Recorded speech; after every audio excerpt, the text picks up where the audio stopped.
नमस्ते मित्रों। आज हम चर्चा कर रहे हैं राम जी के बारे में, यानी राम जी की जो भी जन्म से लेके उनकी जो आगे की जो कुछ जानकारियां हैं उसके बारे में हम आज बात करते हैं। जो जानकारी छोटे से लेके बड़ों को सबको पता होनी चाहिए। तो सबसे पहले बात करेंगे राम शब्द का अर्थ। हम राम जी की जयकारे तो बड़े ज़ोर शोर से लगाते हैं, लेकिन क्या हमें पता है कि राम शब्द का अर्थ क्या है? राम शब्द संस्कृत की दो धातुओं रम और गम से बना है। रम का अर्थ रमना या निहित होना, गम का अर्थ ब्रह्मांड का खाली स्थान। राम का अर्थ हुआ सकल ब्रह्मांड में निहित या रमा हुआ तत्व, यानी चराचर में विराजमान स्वयं ब्रह्म। वैसे तो राम शब्द का अर्थ समझने हेतु एक जीवन अपर्याप्त प्रतीत होता है। वैसे इसको लेकर एक दोहा भी लिखा गया है कि कलयुग केवल नाम आधारा, सुमिर सुमिर नर उतरा ही पारा।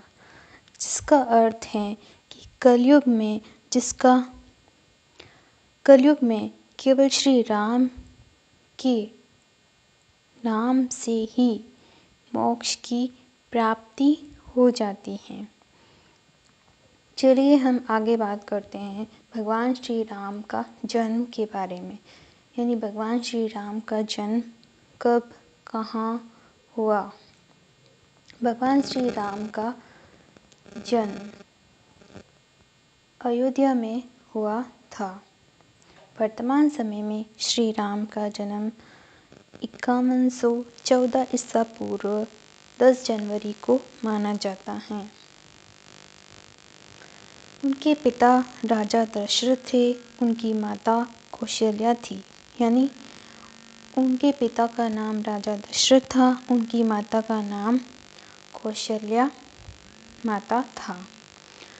राजा दशरथ की पहली संतान के रूप में भगवान राम का जन्म हुआ, जिसे सनातन सभ्यता में रामनवमी के रूप में मनाया जाता है। भगवान राम को सूर्यवंशी भी माना जाता है, यानी भगवान राम को सूर्यवंशी कहा जाता है। उसके बाद हम बात करेंगे कि भगवान श्री राम का मंदिर कैसे बना। तो इसके लिए हमें बहुत सी परेशानियों का सामना करना पड़ा था। तो 5 फरवरी 2020 को प्रधानमंत्री नरेंद्र मोदी ने अयोध्या में मंदिर निर्माण के लिए राम जन्मभूमि तीर्थ क्षेत्र ट्रस्ट की घोषणा की।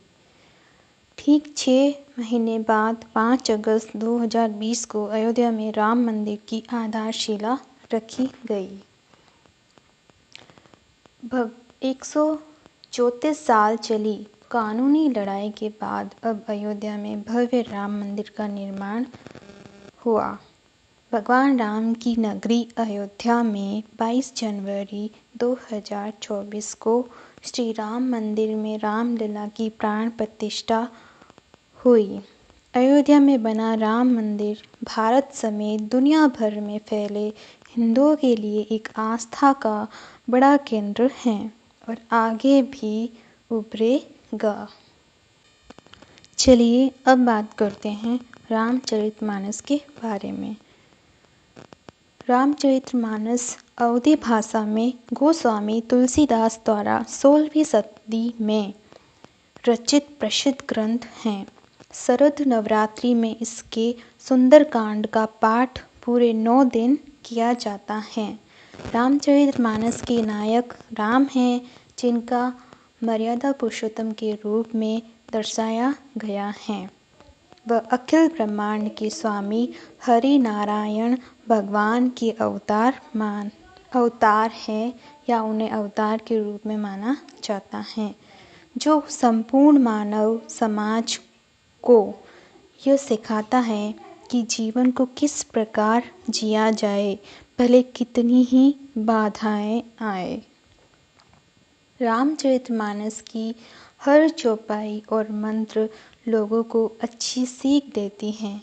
कुछ चौपाइयाँ ऐसी भी हैं जिनसे कितना भी बड़ा संकट क्यों ना आ जाए, उससे तुरंत छुटकारा मिल जाता है।